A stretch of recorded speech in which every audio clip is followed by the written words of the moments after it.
In recent years, mold has been blamed for all sorts of vague subjective symptoms, but we have little scientific evidence that mold has anything to do with them.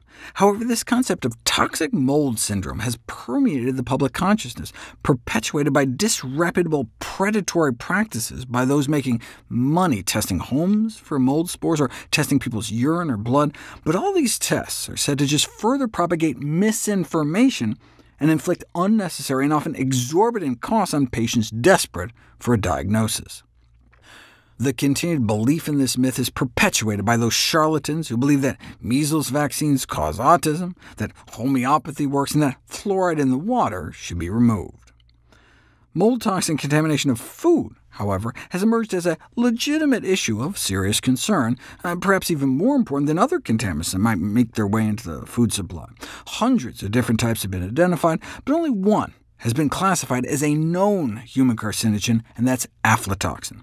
The ochratoxin I talked about before is a possible human carcinogen, but we know aflatoxin causes cancer in human beings. In fact, aflatoxins are amongst the most powerful carcinogens we know about. For example, it's been estimated that about a fifth of all liver cancer cases may be attributable to aflatoxins. And since liver cancer is the third leading cause of cancer deaths worldwide and kills so rapidly after diagnosis, the contribution of aflatoxins to this deadly cancer is quite significant. And once it makes it into food, there's almost nothing you can do to remove it. Cooking, for example, doesn't help.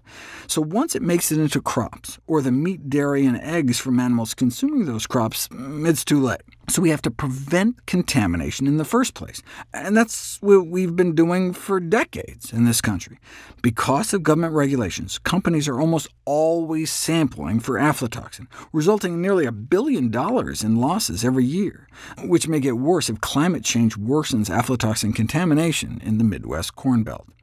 So on a consumer level, it's really more of a public health problem in the less industrialized world, such as African countries, where conditions are ripe and farmers can't afford to throw away $1 billion worth of crops. Indeed, aflatoxin remains a public health threat in Africa, rural China, and Southeast Asia, affecting more than half of humanity, which explains why the prevalence of liver cancer in those areas may be 30 times higher, but it is not a major problem in the US or Europe. For example, only about 1% of Americans have detectable levels of aflatoxins in their bloodstream. Why even 1%, though? Well, the FDA works to ensure that the levels of exposure to these toxins are not kept as low as possible, but instead as low as practical. For example, in California, there's been an increase in unacceptable aflatoxin levels in pistachios, almonds, and figs. Unacceptable in Europe, that is, so it affects our ability to export, but not necessarily unacceptable for U.S. consumers, as we allow twice as much aflatoxin contamination. Figs are unique since they're allowed to dry on the tree. This makes them particularly susceptible to aflatoxin production.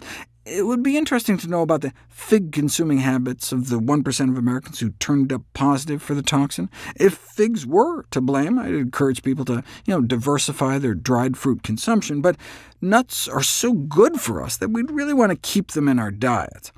The cardiovascular health benefits outweigh the carcinogenic effects, preventing thousands of strokes and heart attacks for every one case of liver cancer.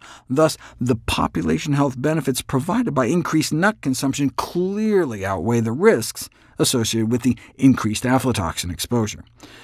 So we're left with aflatoxin being mostly a problem in the developing world, and because of that, it remains a largely and rather shamefully ignored global health issue. Where attention has been paid, it's been largely driven by the need to meet stringent import regulations in the richer nations of the world, rather than protect the billions of people exposed on a daily basis.